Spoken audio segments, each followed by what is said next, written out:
नमस्कार, नमस्कार, नमस्कार। Welcome to the world of knowledge MR mean make real achievements. तो बच्चों, आपको पता ही होगा कि आप लोग कहाँ पर आए हो। आप आए हो MRs के प्लेटफॉर्म पर, जहाँ पर मैं आपको पढ़ाऊंगी क्लास 10th। क्लास 10th क्या? मैथ। क्लास 10th का मैथ सब्जेक्ट आज मैं आपको पढ़ाऊंगी। तो देखो, मैंने पहले ही 2 वीडियोस बना रखी हैं जिसमें हमने स्टार्ट किया था ट्रिग्नोमेट्री चैप्टर। क्या स्टार्ट किया था? Trigonometry chapter. उसका जो फर्स्ट लेक्चर है वो है trigonometric ratios and second one is trigonometry ratios for some specific angles. पहले तो ये देखते हैं कि आज हम क्या स्टडी करने वाले हैं, आज हम क्या कवर करेंगे इस पूरी एक वीडियो में, क्या बवाल मचाने वाले हैं। तो ये बवाल है for finding the values of angles. It mean कि जो तुमने सेकेंड लेक्चर में पढ़ा था ना, सेकेंड लेक्चर में क्या पढ़ा था कि ट्रिग्नोमेट्री रेशियोज की वैल्यूज, थीटा 30 डिग्री होता है हमारा, थीटा 0 डिग्री होता है, 45 डिग्री होता है, 30 डिग्री होता है। तो चलो, ये तो हमें पता है कि थीटा वही लेने हैं जिनकी वैल्यूज क्या हो, सिंपल हो। लेकिन ये कहाँ से पता चले कि साइन 30 की वैल्यू हमारी 1/2 ही होती है और साइन 45 की हमारी 1/√2 ही होती है। तो आज इस वाली वीडियो में ये भी चीज हम कर देंगे clear. So let's together make your achievement real and let's get started. अब हम क्या पढ़ेंगे, पहले इसको प्रोसीजर को समझेंगे कि किससे क्या करना है और कैसे हमें वैल्यूज निकालनी है। सबसे पहली चीज है, हम निकालेंगे for theta is equals to 45 degree. मतलब क्या है कि हम सारे 45 डिग्रीज की वैल्यू निकालेंगे। Sine 45, cos 45, tan 45, cosec 45, sec 45 and cot 45। Okay, तो पहले इसके लिए हमें क्या करना है, एक आइसोसेलेस राइट एंगल ट्राइंगल लेना है। क्या लेना है? Isosceles right angle triangle. It mean कि एक राइट एंगल ट्राइंगल तो बनाना ही है। ये मैंने बना लिया एक राइट एंगल ट्राइंगल। अब आइसोसेलेस मीन क्या होता है? You should know that two sides क्या होती हैं, इक्वल होती हैं। किसकी? एक ट्राइंगल की टू साइड्स इक्वल होती हैं। जैसे मैं इसको पहले नाम दे देती हूँ, it is A B and C. अब क्या करेंगे, मैंने बोला एक isosceles right angle triangle, take isosceles right angle triangle and isosceles at B. Isosceles at B, it means right angle at B. तो B इज इक्वल्स टू कितना हो जाएगा मेरा? 90 degree. Theta is equals to 90 degree या फिर B is equals to 90 degree. अब देखो, अब जब भी हम ट्रिग्नोमेट्रिक रेशियोज की बात करते हैं तो तुम्हें पता है कि हम ज़्यादातर राइट एंगल ट्राइंगल की ही बात करते हैं। लेकिन अभी हम वैल्यूज़ निकालनी है किसकी? 45 डिग्री की। मैंने आइसोसेलेस बोला, इट मीन्स तुम मानो ये वाली साइड एंड ये वाली साइड इक्वल है। क्या है ये? इक्वल। तो इसलिए क्या करना है तुम्हें, लेट इक्वल साइड्स बी ए। इक्वल साइड्स हमारी कितनी दे रखी है? ए दे रखी है। ए भी हमारी ए है एंड बी सी भी हमारी क्या है? A. It is A and it is also A. तो what will came from now? इसके बाद क्या है? अब देखो, तुम लोग देखो, ये दोनों साइड कैसी हैं? इक्वल है। क्या अपोजिट एंगल्स भी क्या रहते हैं? इक्वल। ये क्लास 9th का कॉन्सेप्ट, एक थ्योरम कहती है कि opposite sides have opposite angles equal, same होते हैं। देखो, ये वाला एंगल ए इसके अपोजिट है एंड ए बी के अपोजिट कौन सा एंगल है? ये। अब तुम बताओ, जब ये दोनों एंगल इक्वल हैं तो by the angle sum property we can find these angles both. How? ये तो बहुत इजी है। मान लो इसे x मान लिया और इसे भी x मान लिया, तो 90 plus 2x is equals to 180 degree and 2x is equals to 90 degree. That's why x is equals to 45 degree. It means ये दोनों एंगल्स आ गए मेरे 45 आ गए मेरे एंगल्स। ये वाला angle C 45, angle A B 45। अब देखो, अब हमारा मेन मकसद क्या था? मेन जो रीजन था वो था कि इस ट्रायंगल में कहीं ना कहीं से 45 डिग्री वाली एंगल आ जाए, जो कि हमारी आ चुकी है। अब तुम्हें सिंपल एक और चीज क्या करनी है कि तुम्हें ये हाइपोटेन्यूज भी निकालनी है, which is very simple. By Pythagoras theorem AC square is equals to AB square plus BC square. अब तुम्हें AC निकालना है। AB कितना होता है A, तो A का होल स्क्वायर, और BC कितना है वो भी A है, तो A का होल स्क्वायर।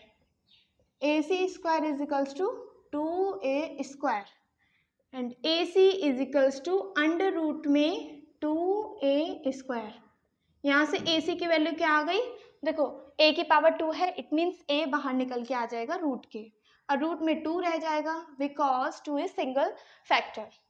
अगर 2 को बाहर निकालना था तो इसके साथ एक और 2 होना ही चाहिए। हमारी जो हाइपोटेन्यूज है वो आ गई हमारी A√2।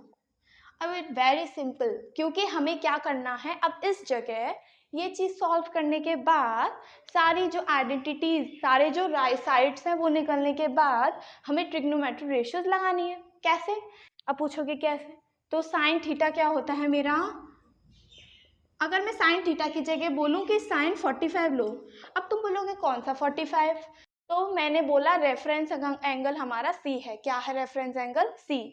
अब ये जो रेफरेंस एंगल मैं बोल रही हूँ कि 45 तो C पर भी है, A पर भी है, तो हमने C वाले को ही क्यों लिया, तो मैंने पहले वीडियो में करा रखा है, उसे जाके देखो अच्छे से, फिर इधर आओ पढ़ने के लिए। अब देखो साइन 45 है, इट मीन्स हमने C वाला एंगल लिया है। कौन सा एंगल लिया है, C वाला। तो इसके लिए साइन 45 का रेशियो क्या होता है, मैंने एक और ट्रिक समझाई थी, पापा बहुत प्यारे हमको हमेशा सिखाते। उसके बाद क्या है, P/H होता है साइन का रेशियो, लिख देते हैं P/H। And what is P in this right triangle, P is equals to AB reference angle and इसके अपोजिट साइड हमेशा परपेंडिकुलर। तो P क्या है मेरा AB and hypotenuse is always same which is AC। AB क्या होगा A and AC की measurement है A√2। A से A cancel and answer is 1/√2। देखो यहाँ से साइन 45 की वैल्यू क्या आ गई 1/√2, साइन 45 इज इक्वल्स टू 1/√2। ऐसे करके हमने इस ट्राइंगल से एक वैल्यू तो फाइंड कर ली विच इज साइन। अब तुम्हें पता है कि जब साइन लग सकता है इसमें सारे रेशियोज लग सकते हैं, cos 45, tan 45, cosec, sec and cot। बस ये ध्यान में रखना है कि इन सब के रेशियोज ये P/H, कभी B/H, कभी H/B होते हैं, तो उनको कैसे पुट करें, उनको भी करके दिखा देते हैं। मैंने बोला cos 45, tan 45, cosec 45, sec 45 and cot 45। सिर्फ तुम्हें ऊपर के 3 रेशियोज निकालने, 3 भी नहीं, सिर्फ तुम्हें 2 रेशियोज निकालने। अगर तुमने साइन और कॉस निकाल लिए तो ये समझो ये वाले ऐसे निकलेंगे, ऐसे आराम से। तो देखो cos 45 क्या होता है रेशियो मेरा B/H। B/H पहली बात तो ये तुम्हें देखना पड़ेगा कि इस ट्रायंगल में हमारा बेस क्या है। अब रेफरेंस एंगल तुमने माना है C, तो इसके सामने वाली साइड परपेंडिकुलर एंड ये वाली hypotenuse, the left one is base and base is our BC, BC/AC, hypotenuse is AC and BC की लेंथ कितनी है मेरी A, AC की लेंथ है मेरी A√2, A से A कैंसिल, आंसर इज 1/√2।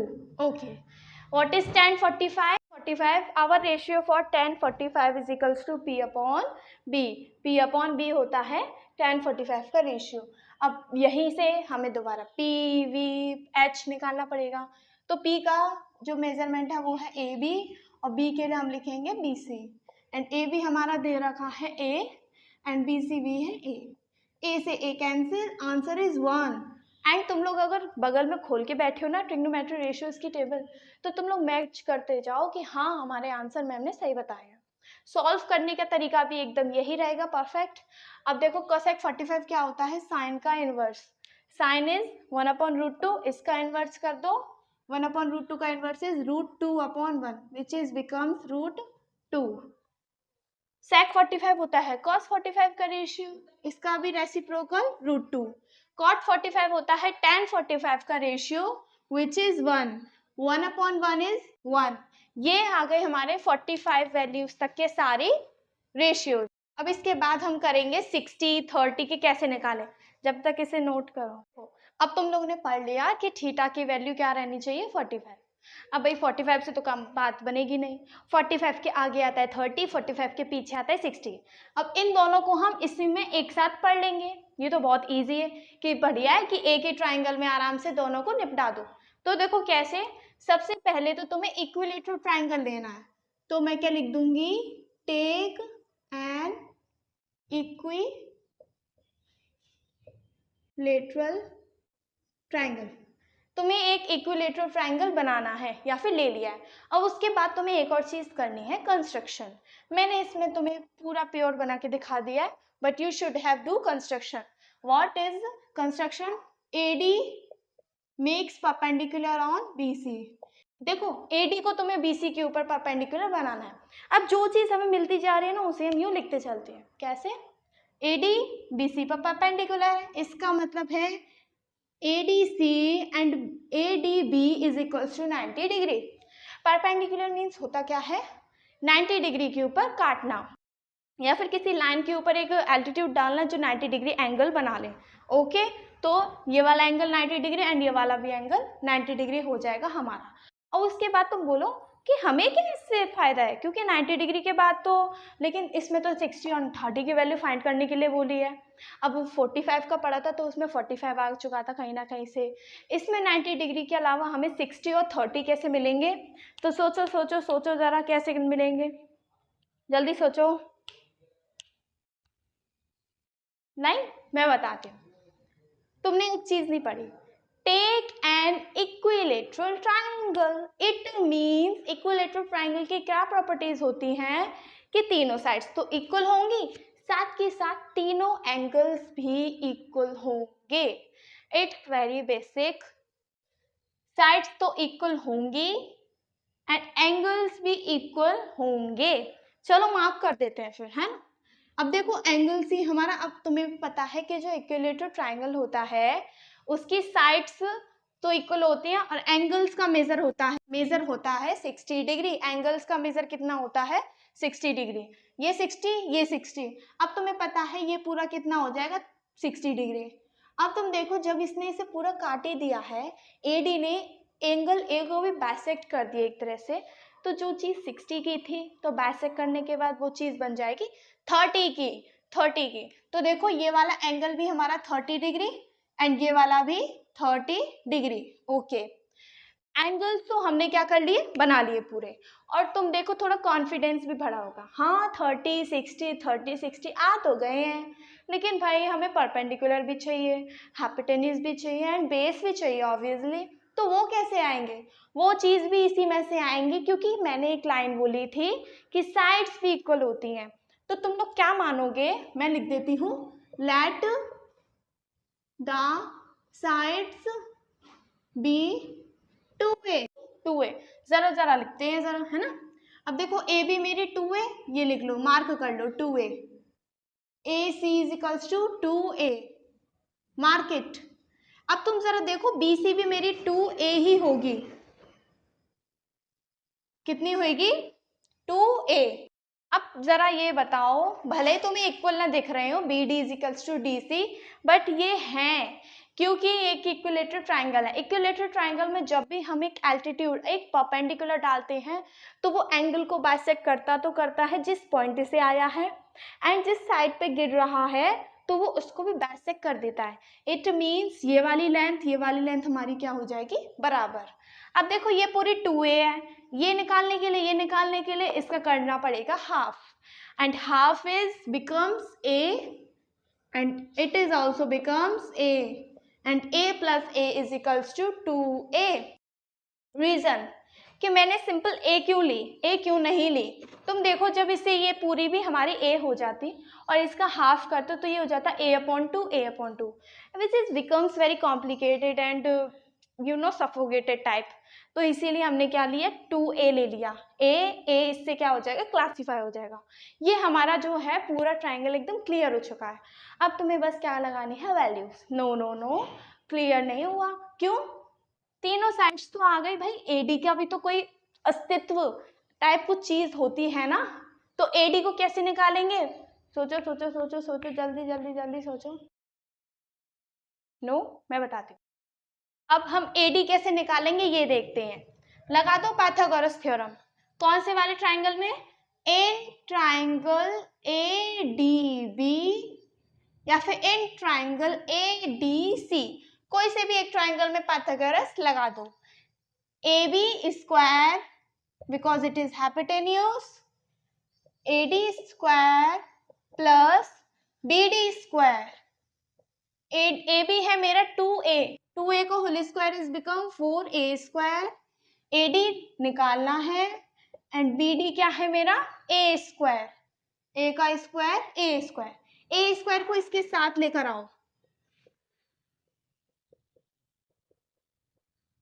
ये हो जाएगा माइनस करके 3A square is equals to AD square.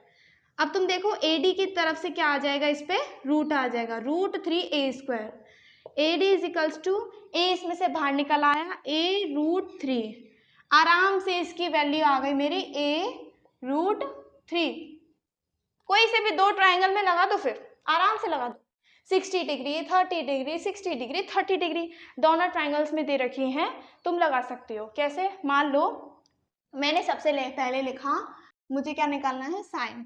Okay, सबसे सिंपल रेशियो क्या होता है? साइन। सबसे पहले मैं निकालती हूँ साइन 60 की वैल्यू। किसकी वैल्यू? साइन 60 के। साइन 60 की, फिर cos 30, cos 60, tan 30, tan 60, sine 60। ये रहा, इसके सामने वाली साइड हो जाएगी मेरी परपेंडिकुलर, 90 के सामने वाली मेरी हो जाएगी hypotenuse and other one is base. So you should write the ratio perpendicular upon hypotenuse. A root 3 upon 2A. A root 3 upon 2A. A से A cancel out. Answer is become root 3 upon 2. Okay? अब तुम देखो, जब sign 60 है, cos 60 लगाओगे, tan 60 लगाओगे, तो वही हमारी रेशियोज आएंगी। क्योंकि मैंने तुम लोगों को पहले ही पढ़ा रखा है trigonometry ratios. P upon H क्या होता है, P अपॉन B क्या होता है, H अपॉन B क्या होता है, H अपॉन P क्या होता है, ये सब चीज़ें मैंने पढ़ा रखी हैं। इसके बाद इसमें बस तुम्हें राइट रेशियोज ही लगाने हैं। अगर मैं tan 60 ले रही हूँ तो मुझे चाहिए perpendicular upon base, and you should know the reference angle. What is reference angle? अब जरा बात कर लेते हैं हम साइन 30 के। इसके बाद का ये तुम लोग का चलो होमवर्क है। ओके, वैल्यूज तुम निकालोगे साइन 60 के अलावा जितने 5 रेशियोज बचे सबकी। मैंने बोला साइन 30। अब साइन 30 तुम्हें कौन सी तरफ दे रखा है? एक तो इस तरफ और एक इस तरफ। रेशियोज तुम किसी भी एंगल में लगा सकते हो। अब देखो साइन 30 है तो इसके सामने वाली साइड परपेंडिकुलर, लिखते चलते हैं। परपेंडिकुलर मीन्स A, मतलब BD अपॉन एंड हाइपोटेन्यूज जो कभी नहीं बदलती, वही ना धर्म सिद्धांत पर चलने वाला लड़का या लड़की, तो ये A अपॉन 2A हो जाएगा। A से A cancel out, answer is 1 upon 2। ऐसे कट कर हम सारी वैल्यूज निकाल लेंगे 60 से रिलेटेड एंड 30 से रिलेटेड। अब इसके बाद देखो एक और चीज आती है कि चलो 30 हो गया, 45 हो गया एंड 60 हो गया, ये 0 ये 90 डिग्री कहाँ चले गए? ये इनका कोई ट्राइंगल का जरिया नहीं है सॉल्व करने का। इन्हें बस तुम्हें लर्न करना है। क्या करना है तुम्हें? लर्न। कैसे? अगर तुम साइन 0 की वैल्यू लर्न कर लोगे तो कॉस 0 की आराम से हो जाएगी, बिकॉज साइन 0 की जितनी वैल्यूज होती है वो कॉस 0 के बिल्कुल अपोजिट होती हैं। ओके, tan 0 की कैसे याद करोगे? Which is become sine theta upon cos theta, तो साइन 0 अपॉन कॉस 0। ऐसे करके रेशियोज बना दोगे तो आराम से तुम्हारी 0 की वैल्यू 90 की वैल्यू आ जाएगी। ठीक है, वो चीज़ जैसे कि मैंने बोला साइन 0 की निकालनी है, साइन 0 की होती है मेरी 0। ओके, कॉस 0 की क्या रहती है? देखो इसमें कुछ एक कॉम्प्लीमेंट टाइप भी ट्विस्ट लग पाता है, कॉम्प्लीमेंट्री एंगल्स टाइप, लेकिन वो तो तुम लोग के सिलेबस में नहीं है, इसीलिए you should have to learn this. Cos 0 की वैल्यू होती है 1। वहीं अगर हम बात करें tan 0 की तो वो हो जाएगी 0, क्योंकि sine theta upon cos theta 0 upon 1 which is becomes 0। उसी तरह बात करें साइन 90 की तो वो होती है 1, एंड कॉस 0 की, कॉस 90 की बात करें वो होती है हमारी 0। और यहीं पे बात कर ले हम tan 90 की तो वो क्या हो जाएगा इनका upon, and which is becomes infinite means not defined. जो कभी भी डिफाइंड नहीं हो सकता। डिफाइंड मतलब यही होता है कभी भी इसका आंसर रेशियो, कभी भी इसका आंसर नहीं आ सकता, इसका डिवीजन ही नहीं हो सकता। ये ऐसा फ्रैक्शन है जिसका कभी डिवीजन नहीं हो सकता। इसका मतलब है डिवीजन नहीं हो सकता तो इन्फिनाइट, कहीं भी कुछ भी नहीं हो सकता इसका, इन्फिनाइट, कितनी भी दूर चले जाओ। यहाँ तक हमने क्या कर लिया, ट्रिग्नोमेट्री रेशियोज की कैसे आए एंगल्स की वैल्यूज, वो चीज़ हमने कर ली। अब तुम देखो इनको भाई याद करने की मैम में ट्रिक भी तो होनी चाहिए। अब तुम ये बताओ कि ट्रिक ट्रिक ट्रिक इतनी ट्रिक करके क्या करोगे, बहुत सारी जब ट्रिक हो जाएंगी तो कहाँ से लर्न हो पाएगा। फिर भी कोई बात नहीं, मैंने इसके पे एक वीडियो मैं अपलोड करूंगी आराम से, ट्रिक वाली या एक शॉर्ट, जो तुम लोग यहाँ पे क्लिक करके देख सकते हो कि क्या होती है, कैसे लर्न करें इनकी ट्रिक्स को, कि साइन थीटा कैसी वैल्यूज आएगी, कॉस थीटा की कैसी वैल्यूज आएगी। जब तक के लिए क्या करना है, जो हमने पढ़ चुके हैं लेक्चर्स, जो मैंने पढ़ा चुके हैं 3 लेक्चर्स, तो उनको आराम से पढ़ो और उनके जरिए से क्वेश्चंस करो, प्रैक्टिस करो। कोई भी डाउट हो कमेंट में उसे डालो ताकि हम उसे आंसर दे सकें, और उसके बाद बस पढ़ाई करना है तुम्हें।